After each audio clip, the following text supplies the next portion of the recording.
I'm Bella 27 and by no means a pushover. I work as a secretary, a job that has me juggling calls and coffee, all while trying to keep a straight face when my boss cracks one of his stale jokes. Life was a regular routine until that night at a friend's party when I bumped into Jake. Jake was a tall, lanky guy with a smile that could light up the room. He had that effortless charm about him, cracking jokes one minute and deep in thought the next. We got talking and before I knew it, hours had passed. "Damn, Jake, you look like you could use a better drink than that," he said, nodding at the almost empty plastic cup in my hand. I raised an eyebrow. "And you look like you've got a better suggestion?" "Follow me and find out," he grinned, leading the way to where the real party was, a table laden with all sorts of drinks. We spent the evening talking about everything and nothing. His jokes were actually funny, a refreshing change from the dry humor I was used to at work. As the party wound down, we exchanged numbers. "Don't be a stranger," Jake said as he left, "or do, but only if you're into that mystery vibe." I laughed, tucking away his number. "We'll see, funny guy."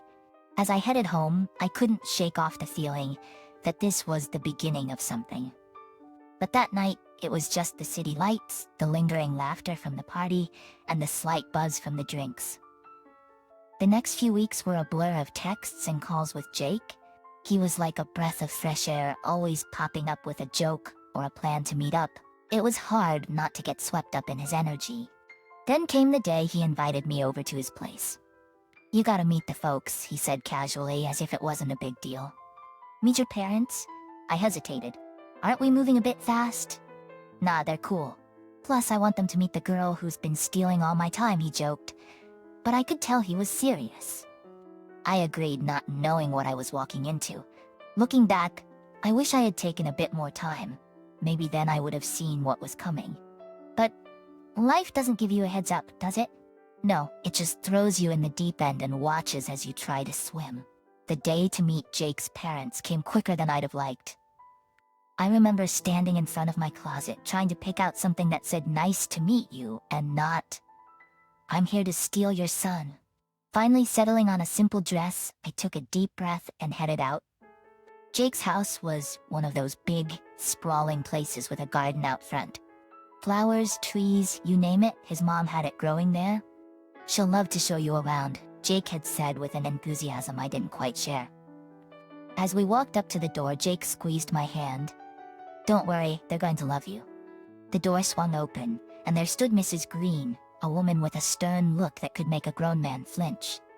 "So this is her," she said, eyeing me from head to toe. Not exactly the warm welcome I was hoping for. "Mom, this is Bella. Bella, my mother, Jake introduced." "Charmed," I said, extending my hand. She gave a nod, her lips tight. "Come in, let's not stand around." The inside of the house was as immaculate as the garden. We sat in the living room, and that's when the interrogation began. Mrs. Green didn't waste any time. "So, Bella, Jake tells us you're a secretary. That must be interesting," she said, the word interesting hanging in the air like it was a bad smell. "Yeah, it's got its moments. Keeps me on my toes," I replied, trying to keep it light. "And your boss, he's a man, I presume?" She prodded, her eyes narrowing. I nodded. "Yes, he is. A very professional and respectful one." Mrs. Green hummed as if she had expected as much. "I suppose you spend a lot of time together, being his secretary and all." I could feel the insinuation heavy in her tone. Jake jumped in. "Mom, come on, let's not start this." "No, it's okay," I said, feeling a need to defend myself. "We work together, but that's it. There's nothing more." Mrs. Green looked at me, then at Jake and then back to me. "I see. Well, as long as it's professional." The conversation stumbled on, every topic somehow circling back to my job or my relationship with my boss. It was like she had a one-track mindset on making me uncomfortable. At one point, Jake excused himself to take a call, leaving me alone with his mother. "You know, my son could do a lot better than a secretary," she said, her voice low but clear. I was taken aback. "I'm sorry you feel that way. I care a lot about Jake, and I'm not here to cause any trouble." Mrs. Green stood up, her posture rigid. "Just so we're clear, I have my eye on you. Any slip up and I'll make sure Jake sees sense." The threat hung between us, heavy and cold. I sat there trying to process what just happened. It was clear this wasn't going to be easy. When Jake came back, I plastered a smile on my face, but inside I was reeling. After a few months of dating, Jake and I decided it was time to take the next step. Moving in together. I remember the day I left my small, cozy apartment, boxes in hand, a mix of excitement and nerves bubbling in my stomach. Jake was all grins, helping me settle into what was now our place. It was nice, waking up next to him every morning, sharing coffee and lazy weekends. But as they say, good things never last, especially if Mrs. Green has a good life. One Saturday morning, as we were lounging around, the doorbell rang. Jake went to answer it, and in came Mrs. Green, her eyes scanning the room like she was looking for something, or rather, someone to criticize. Mother, what a surprise, Jake said, clearly caught off guard. Save it, Jacob. I know what's going on here, she snapped, her eyes finally landing on me. Living in sin, are we? Jake's face turned red. Mom, it's not like that. We're serious about each other. She scoffed. Serious? Please, you barely know her. I stood up, feeling the need to defend our relationship. Mrs. Green, I care about Jake and we're happy together. Happy? She laughed, a harsh sound that filled the room. Let's see how happy you are when the novelty wears off. She walked around, inspecting the place like she was going to find something incriminating. Her eyes landed on a photo of Jake and me at a beach. And what's this? Hardly appropriate, wouldn't you say? Jake tried to intervene, Mom, that's enough. But she was on a roll. I won't have my son shacking up with just anyone. What will people think? I could feel the anger rising in me. We're not hurting anyone. We're adults, making our own decisions. Mrs. Green turned to me, her gaze sharp. You may have fooled my son, but you don't fool me. I see right through you. The argument escalated from there, voices raised, words thrown like punches. In the end, Mrs. Green left, but not before declaring, "This isn't over." Her visit left a sour taste, the tension hanging between Jake and me. We tried to brush it off, go about our day, but it wasn't the same. Her words echoed in the back of my mind, a constant reminder of the disapproval looming over us. As days turned into weeks, the strain grew. Small arguments became regular, each one chipping away at the happiness we had built. I couldn't shake the feeling that Mrs. Green was somewhere out there, smirking, pleased with the chaos she had sown. One night I worked late. The project was a beast, and everyone had left except me and my boss, who was in his office doing who knows what. "Bella, you still here?" My boss called out as he finally emerged. "Yeah, just finishing up this report," I replied, stretching my arms. "Late night, huh? Let me drive you home." "It's not safe this late," he offered. I was tired, the thought of waiting for a bus wasn't appealing, so I agreed. We walked to his car, making small talk about the day. It was all very normal until we pulled up to my place. "Thanks for the ride," I said, reaching for the door. No problem, Bella. See you tomorrow, he replied with a tired smile. As I got out of the car, I did notice Jake standing there, his face a mix of anger and hurt. I realized too late as he stormed towards me. "Bella, what the hell is this?" Jake shouted, his eyes darting from me to my boss driving away. "It's not what it looks like, Jake. He was just giving me a ride home," I tried to explain. "A ride home? At this hour? With him?" He was fuming, not listening to a word I said. "Jake, please, you're overreacting. It's late, I was alone at the office, and he offered to drive me. That's all," I pleaded. "All that? And I'm supposed to believe that?" His voice was loud, attracting a few glances from neighbors. "I'm telling you the truth. Why won't you believe me?" My voice cracked, the frustration and hurt bubbling up. "Because I know men like him. And you out late with your boss? It's not right," he accused. "Jake, you're being ridiculous. Nothing is going on." "I love you," I said, my voice firm. He scoffed. "Yeah? Well, it sure doesn't look like it." The argument went back and forth, each accusation more hurtful than the last. Eventually he stormed off, leaving me standing there, alone and bewildered. I grabbed a few essentials and headed back to my old place. The night was quiet, but my mind was a loud mess of thoughts and worries. I couldn't believe a simple act of kindness from my boss would lead to this. No sooner had I settled into my old, now strangely unfamiliar bed, the phone rang. Her voice oozed satisfaction. "Well, Bella, seems like you've moved back? Can't say I'm surprised. I knew it was only a matter of time," she said with a cold laugh. Her laughter was cold, ringing in my ears long after I had hung up. I lay there, the weight of her words pressing down on me. I realized then that this was far from over. Her glee at my predicament was just another reminder of the uphill battle I was facing, not just with Jake, but with his entire family. And as I drifted into a restless sleep, I couldn't shake the feeling of dread for what was yet to come. Life was quiet after the big blowout with Jake. I kept to myself, trying to mend the pieces of my bruised heart. Days turned into weeks, and just as I started to feel a bit like my old self again, life decided to throw me another curveball. I found out I was pregnant. I remember sitting in my bathroom, staring at the positive test. A mix of emotions flooded through me. Fear, excitement, but mostly a deep, nagging worry about how Jake would react. I debated telling him, going back and forth in my mind, but eventually I decided against it. I would raise this child on my own. But secrets have a way of coming out, and this one was no different. Jake found out. I still don't know how, but one day there he was, standing at my door, looking as shocked and scared as I felt. "Bella, is it true? Are we gonna have a baby?" He stammered, his face pale. I nodded, unable to form words. The silence stretched between us, heavy and awkward. "Why didn't you tell me, Bella?" "Why?" He finally managed, his voice a mix of hurt and anger. I was scared, Jake. Scared of how you'd react, scared of doing this all alone," I confessed, the words tumbling out. He ran a hand through his hair, a gesture of frustration I knew all too well. "We should have talked about it. It's not just your decision, Bella." I knew he was right, but at the moment it didn't seem that simple. "I know, and I'm sorry. I didn't know what to do." We talked for hours, going in circles, the same arguments, the same fears. But as the night wore on, something shifted. We started to see not just the challenges, but the possibilities. Maybe, just maybe, we could do this together. In a decision that surprised both of us, we agreed to start over. We decided to get married, but this time we'd do it our way, away from all the drama and judgment. A simple courthouse ceremony, just us and a couple of friends. It was quick, maybe a bit impulsive, but it felt right. The day we got married was nothing like I'd ever imagined. No fancy dress, no big party, just the two of us exchanging vows in a small stuffy room.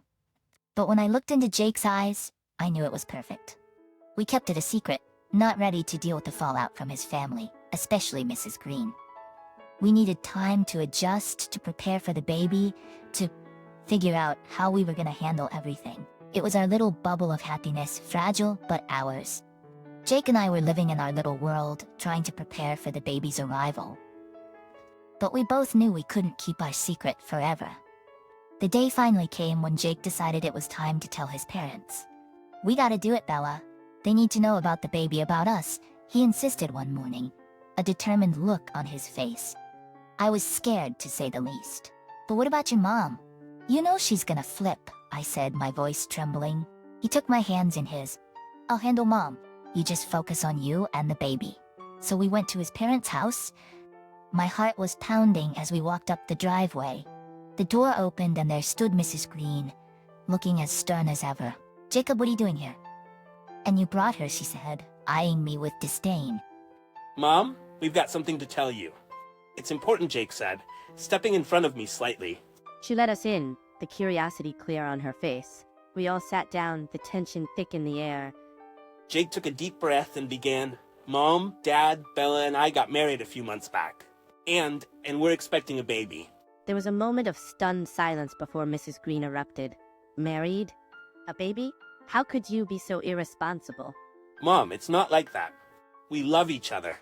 We're happy," Jake tried to explain. "Happy? Look at her. She's trapped you with this child," Mrs. Green accused, pointing a finger at me. I felt my face heat up. I didn't trap anyone. This baby is a blessing, not a trap. "Don't talk back to me, girl. I know your type," she snapped. Jake stood up, his face red with anger. "Enough, Mom. This is my life, my wife, my child. If you can't accept that, then maybe we don't need to be part of yours." The room fell silent, Mrs. Green's face red with anger, but there was a flicker of something else, maybe fear, maybe realization. Mr. Green, who had been silent till now, put a hand on her shoulder, a silent plea. She looked at him, then back at us, her face softening. "Just a fraction. I need time to process this." We left shortly after, the air between us heavy but hopeful. As we drove away, Jake squeezed my hand. That went better than expected. I laughed despite everything.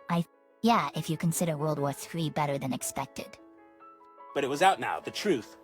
We were married, expecting a baby, and for better or worse, his family knew. It felt like a weight had been lifted, but at the same time, a new worry had settled in. How would Mrs. Green react once the news really sunk in? Would she come around, or would she be an ever-present thorn in our side? Only time would tell, but for now, we had each other, and that was enough. As we drove home, the sun setting in the distance, I felt a sense of peace. We were together, we were strong, and no matter what came our way, we'd face it together as a family. A few weeks had passed since the big reveal to Jake's parents. Things were quiet, almost eerily so. Then one afternoon, Mrs. Green showed up at our door unannounced with a homemade cake in hand. Bella, I baked this for you. A peace offering, let's say, she said, her voice softer than I'd ever heard it. I was taken aback, not sure what to make of this sudden gesture. Thanks, Mrs. Green. That's unexpected. She smiled a bit too sweetly. Call me mother, dear. After all, we are family now. After some awkward small talk, she left, leaving the cake on the kitchen counter. I invited a friend over to share the cake.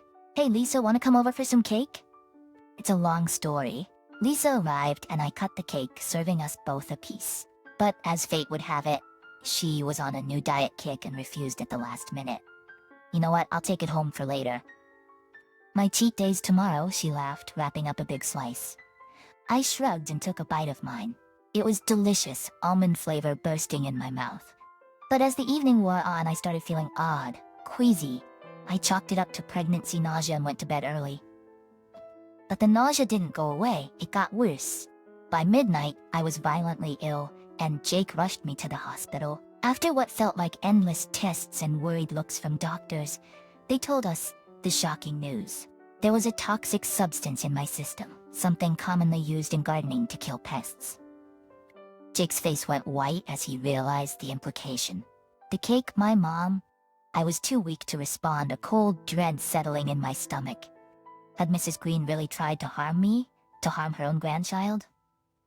I was kept in the hospital overnight, and by morning I was feeling a bit better. But the emotional toll was immense. Jake was a mess, torn between worry for me and disbelief that his mother could do such a thing. We were talking on the phone about it, Jake's voice heavy with concern. We need to figure out what to do next, when suddenly the door to my room creaked open, and in walked Mrs. Green. I quickly muted the phone but didn't hang up, Jake still listening in. Bella, how are you feeling, dear? She asked, her voice dripping with faux concern. I looked at her, feeling a mix of anger and disbelief. I've been better, I said coldly. She tutted, such a shame about the sickness. And the baby? The baby is fine, I replied, watching her reaction closely. Her face faltered for just a moment, a flash of disappointment crossing her features. Well, that's good to hear, she said, but the words felt hollow. Then, with a smirk, she added, of course you have no proof of what caused your little incident.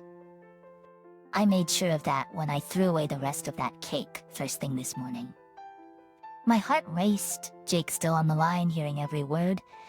She had just admitted to it, not realizing the call was still connected. As she turned to leave, I looked down at the phone, a plan forming in my mind. Mrs. Green might think she's covered her tracks, but she was wrong. We had her confession, and now it was time to make her face the consequences. After Mrs. Green left the hospital room, I called Lisa, who thankfully hadn't eaten her piece yet. She was horrified by the news and agreed to bring the cake to the police as evidence. Then I dialed Jake again. Jake, did you hear all that? I asked, my voice barely above a whisper. Yeah, every single word, he replied, anger seething through his tone. I can't believe she'd go this far. I'm coming back to the hospital, and we're going to the police. We've got her now, Bella. By the time Jake arrived, I had managed to steady my nerves. Together, we went to the police station, the phone recording in hand. The officers listened intently, their expressions growing grimmer with every word Mrs. Green had unwittingly spilled. They assured us they would investigate immediately. The next few days were a blur of police visits, interviews, and a growing sense of dread about what was to come. Mrs. Green was brought in for questioning, and with the evidence stacked against her, She had no choice but to confess to her horrendous act. The news of her arrest spread quickly, and suddenly, the whole town was buzzing about the scandal. Jake stayed by my side through it all, his support unwavering. I'm so sorry, Bella. I never thought she'd do something like this. I know, Jake, but we're together in this, that's what matters, I reassured him, squeezing his hand. The trial date was set quickly given the severity of the crime. Mrs. Green faced the judge, her usual stern demeanor replaced by a look of defeat. The evidence was undeniable, and she was found guilty of attempted poisoning. The sentence was harsh but just, given the potential consequences of her actions. As we walked out of the courtroom, Jake and I both felt a strange mix of relief and sadness. It was over, but at such a cost. His mother, the woman who had raised him, was now behind bars because of her own twisted actions. We decided it was time to move on, to focus on the future and the arrival of our baby. The house felt quieter, the air lighter, as if a dark cloud had been lifted. Our friends and family rallied around us, their support a constant source of comfort. One evening, as we sat on the porch, Jake wrapped his arm around me. We've been through hell, Bella, but we made it. I love you, and I can't wait to start this new chapter with our little one. I leaned into him, my head resting on his shoulder. Me too, Jake. It's going to be a fresh start for all of us. The baby kicked as if in agreement, and we both laughed. It was a sound of pure joy, a sign that despite everything, we were going to be okay. As the sun set, painting the sky in hues of pink and orange, I realized that justice had been served, not just in the courtroom, but in our lives too. We had been tested, pushed to our limits, but in the end we emerged stronger, united, and ready to face whatever the future held.